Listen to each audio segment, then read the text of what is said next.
Hey guys, I'm Rachel with Rachel Alvarado Nutrition, and I am a nutritionist and health coach that focuses on plant-based weight loss.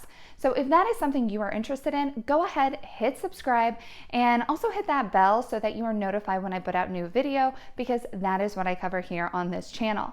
Also, if you have any questions regarding plant-based weight loss, go ahead and leave that question in the comments below, and I would love to address any questions that you have about that. Now, today's video, I'm going to talk about how do you lose weight without counting your calories or your macros. I know, counting calories totally sucks. No one likes it. So how do you lose weight without having to do that or manage and count your macros? Okay, so to lose weight without counting your calories or your macros, you have to focus on two things. Those two things are going to be your insulin and how insulin responds in your body with certain foods, and then of course your food choice overall. Those are the two things we're going to focus on. So let's go ahead and get started with insulin. Familiar with the hormone insulin? We hear about it all the time in regards to diabetes. Now, even if you're not diabetic, which you're probably not, then you still need to focus on insulin for weight loss. So why do you need to focus on insulin and keeping your insulin levels down low for weight loss? Here's why. Insulin is the hormone that tells your body to gain weight. Case in point, those who have type 1 diabetes, one of their symptoms is that they can't gain weight.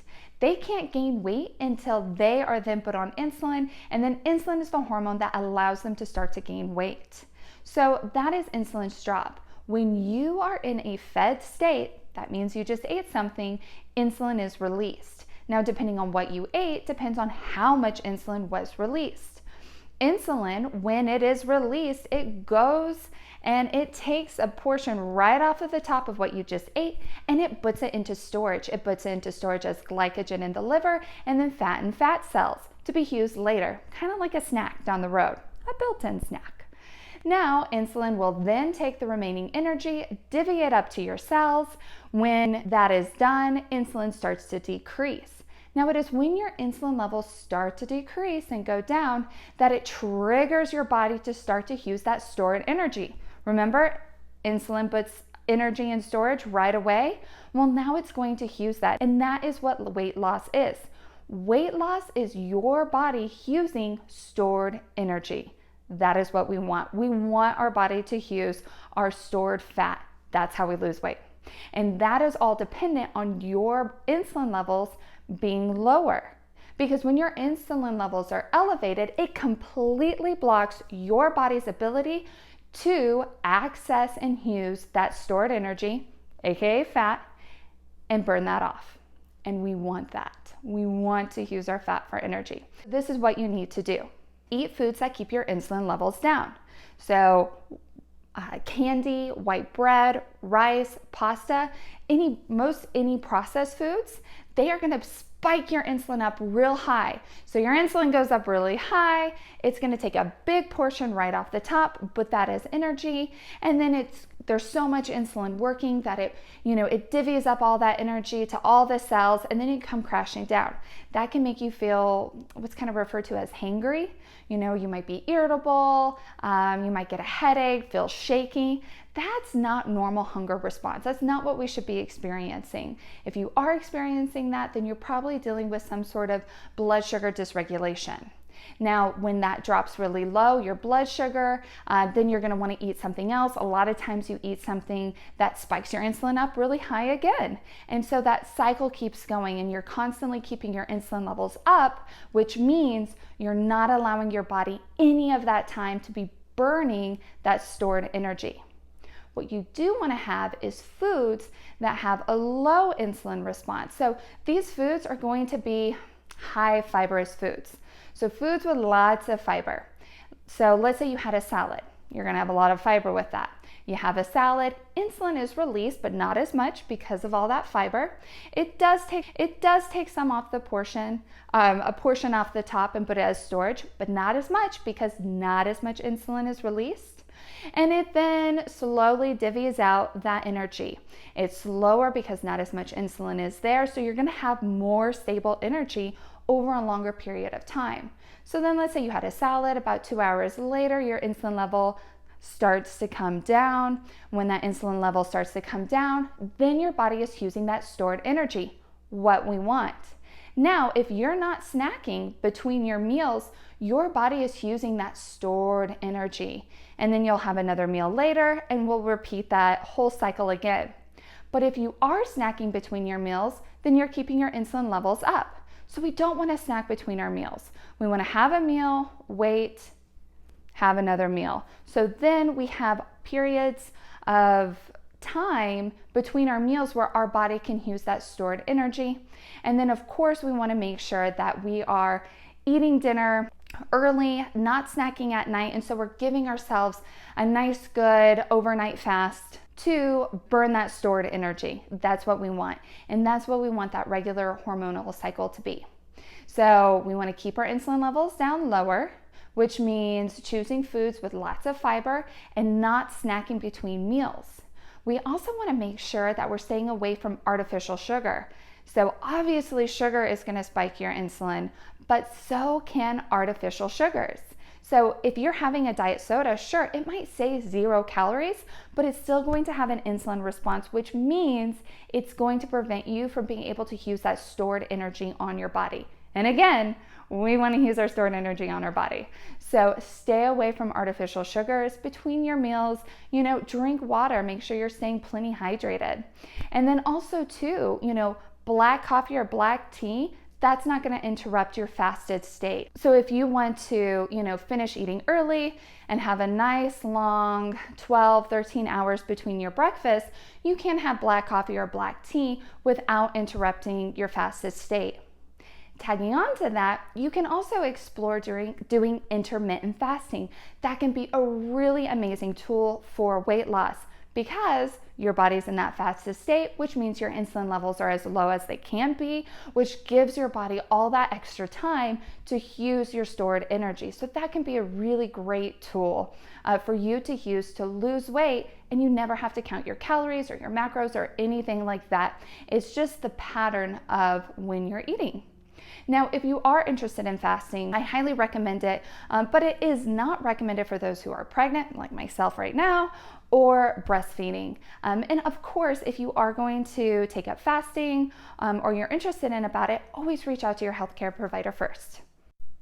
Okay, the second part to losing weight without counting your calories or your macros is your food choice. So you don't have to focus on how many calories or what the macro makeup is of certain foods if you are just choosing whole natural foods and listening to your body. That's really key. And there's actually a quote by Michael Pollan in his book In Defense of Food that I think sums it up just beautifully. It is eat food, not too much, and mostly plants. There you go. That's all you need to know. Okay. So to elaborate a little bit on that is you want to eat foods. And what he means by that is eating whole natural foods.